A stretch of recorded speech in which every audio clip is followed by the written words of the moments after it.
The axe was ready. The woman knelt on the execution platform, her hands folded neatly beneath her chin.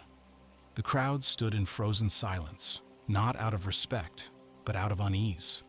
This was not just another traitor. This was a queen. She had once held the love of a king, had once stood at the height of power, had once rewritten the fate of an entire nation. And now, she was a problem to be erased. The executioner, a swordsman from across the sea, moved behind her. The blade, polished and sharp, glinted in the dim light. She did not beg. She did not scream. She only lifted her chin, exposing the soft skin of her neck. The swordsman took position and the blade rose. But to understand how the queen got here, we must first go back to where it all began. Henry VIII was never meant to rule. His older brother, Arthur, had been the heir to the throne, the one raised to be king. He had been married off to Catherine of Aragon, a Spanish princess, to secure an alliance between England and Spain.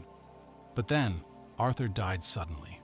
Some said it was an illness, others whispered darker theories, but either way, he was gone. That left 11-year-old Henry as the new heir, a boy who had never been trained to rule. His father, Henry VII, was a cautious and frugal king, obsessed with maintaining stability. Henry, on the other hand, grew up surrounded by luxury, sports, and music. His days were spent riding through the palace gardens, playing tennis, and practicing archery with his friends. He loved hunting, racing through the forests on horseback for hours, chasing deer and wild boar. He read books, studied languages, played the lute, and wrote poetry. He was naturally charming, always surrounded by people who laughed at his jokes, admired his skills, and told him exactly what he wanted to hear. He wasn't particularly interested in politics, but that didn't matter. His father was in charge, until he wasn't. In 1509, Henry VII died, and at just 17 years old, Henry VIII became King of England. The coronation was a massive celebration. The people loved him. He was young, athletic, and charming, nothing like his stiff, tax-obsessed father. He immediately distanced himself from the old king's unpopular policies and executed some of his father's closest advisors just to make it clear that things were going to be different. One of his first acts as king was marrying Catherine of Aragon, his brother's wife. It made sense politically, and at the time, Henry seemed to truly care for her. She was smart, dignified, and well-respected. They spent their early years together, attending extravagant feasts, riding through the countryside, and hosting elaborate court celebrations. One night, at a banquet in Whitehall Palace, Henry sat at the head of a long oak table, tearing into a roast swan with his bare hands while musicians played in the background. The room was filled with laughter and the clinking of goblets as wine flowed freely. Catherine sat beside him, smiling politely as Henry leaned over and whispered, "We will have a son, my love, a strong, healthy boy. I know it." Catherine smiled, but she was already beginning to worry. She had been pregnant before, but none of the children had survived. The pressure to give Henry a son was crushing. In the beginning, Henry didn't let it bother him. He was too busy enjoying himself. He loved jousting, hunting, and throwing lavish parties that lasted until dawn. But after several years and several miscarriages, things started to change. Catherine had only given him one surviving child, a daughter, Mary. That wasn't good enough.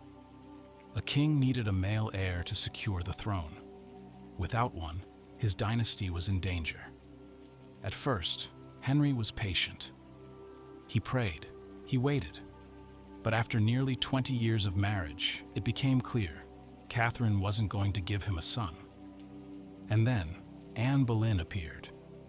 Anne was young, ambitious, and unlike any woman Henry had been with before. She was clever, flirtatious, and bold, and she refused to be just another mistress. One evening, during a court masque, Henry spotted Anne across the room. She wore a deep green velvet gown, her dark hair pulled back, exposing the elegant curve of her neck. She caught his gaze and smirked before turning away. That was all it took. Henry was obsessed. Every day, he found excuses to be near her. He wrote her love letters, sent her gifts, and whispered promises of power and wealth. Anne was careful. She played the game well, never giving in too quickly, always keeping him wanting more. One afternoon, as they walked through the gardens, Henry took Anne's hand. "If you were my wife," he murmured, "you would be my queen, and you would give me a son." Anne pulled her hand away, smiling. "Then make me your wife," she said simply. But that was easier said than done. Henry was still married to Catherine, and divorce wasn't really a thing, at least not in the way Henry needed it to be. His marriage had been approved by the Pope, and the Pope wasn't just going to let a king undo it, because he had changed his mind. Henry needed a loophole.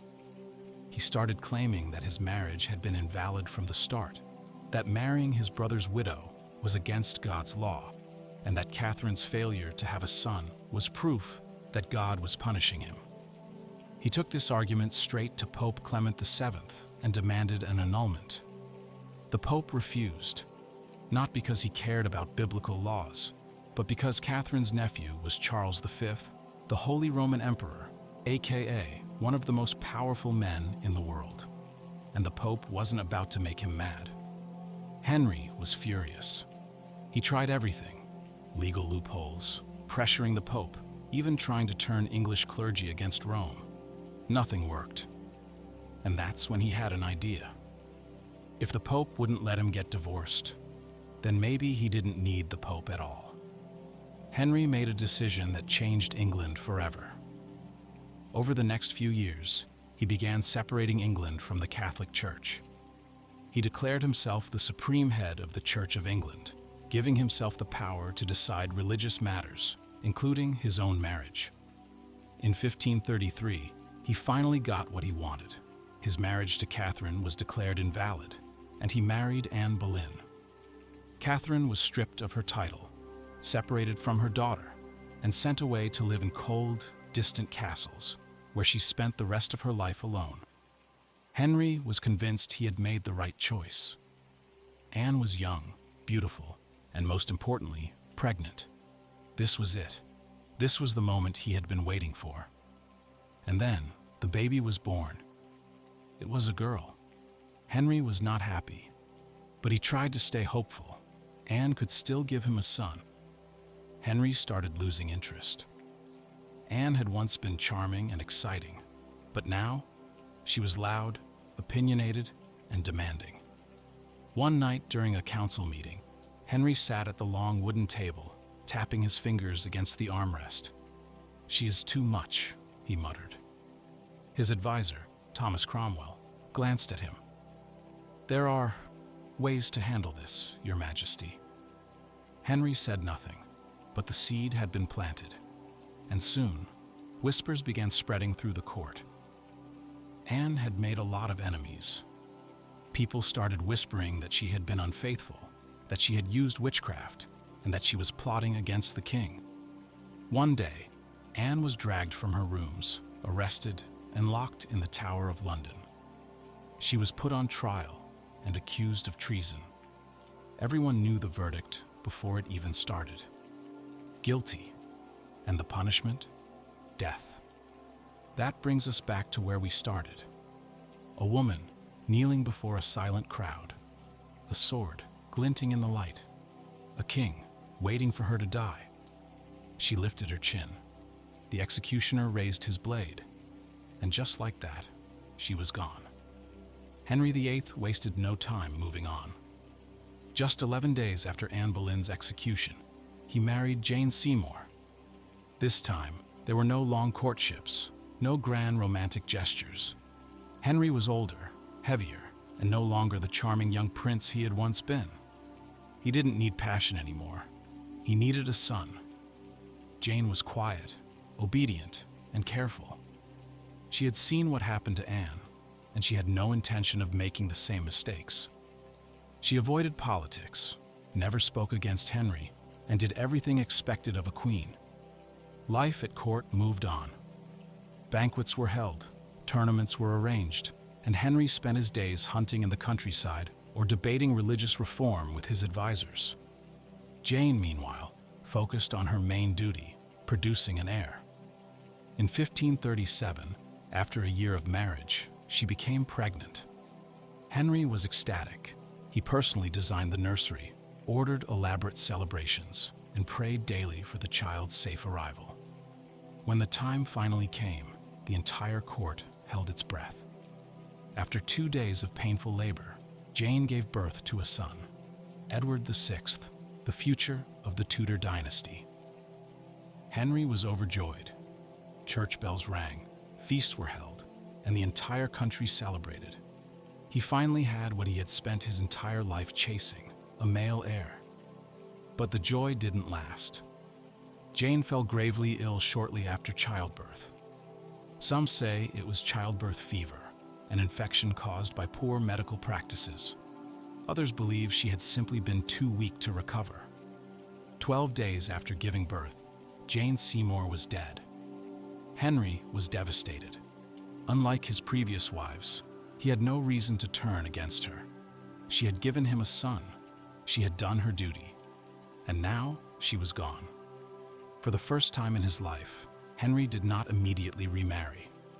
He wore black for months, refused to attend celebrations, and spoke of Jane as his one true wife. Even years later, he would insist that she was the only woman he ever truly loved. But eventually, duty called. The court expected him to remarry. England needed alliances, and Henry, though aging and in poor health, was still a powerful king. And so, the search for a new queen began.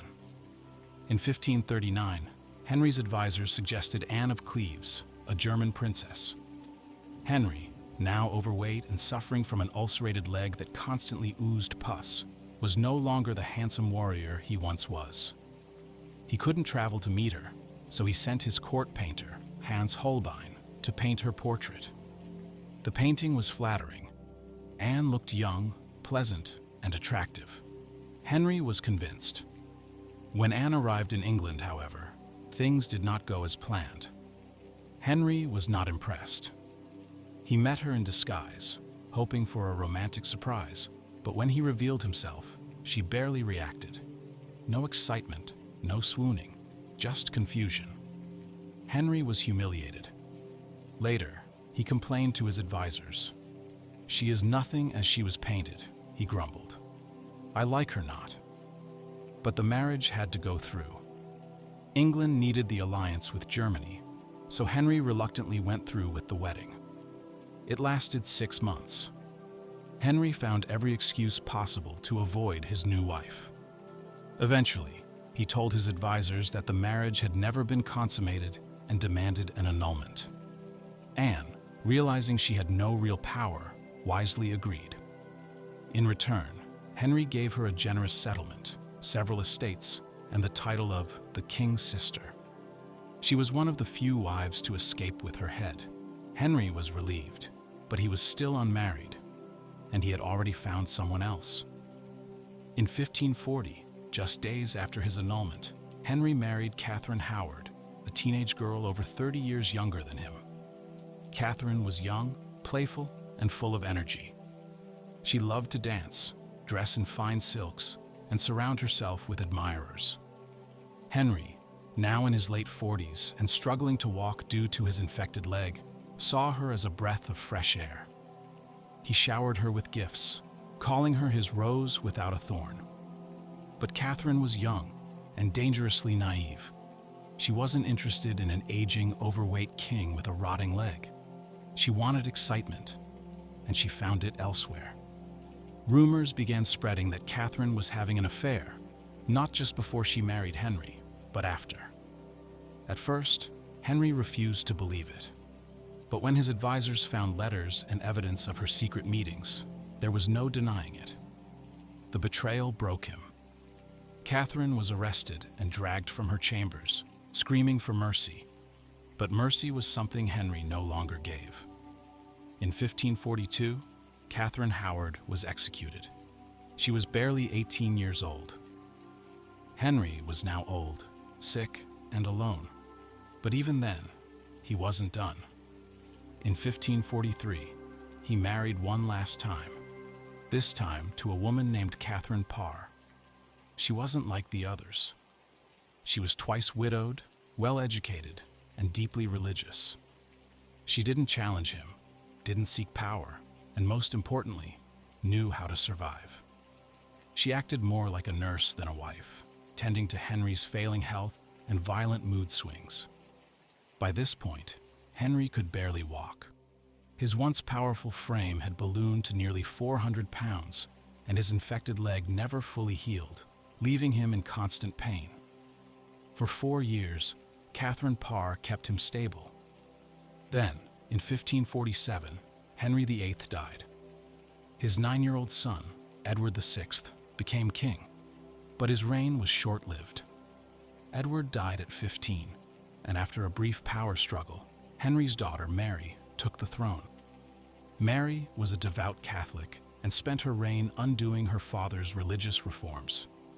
She executed Protestants by the hundreds, earning the nickname Bloody Mary.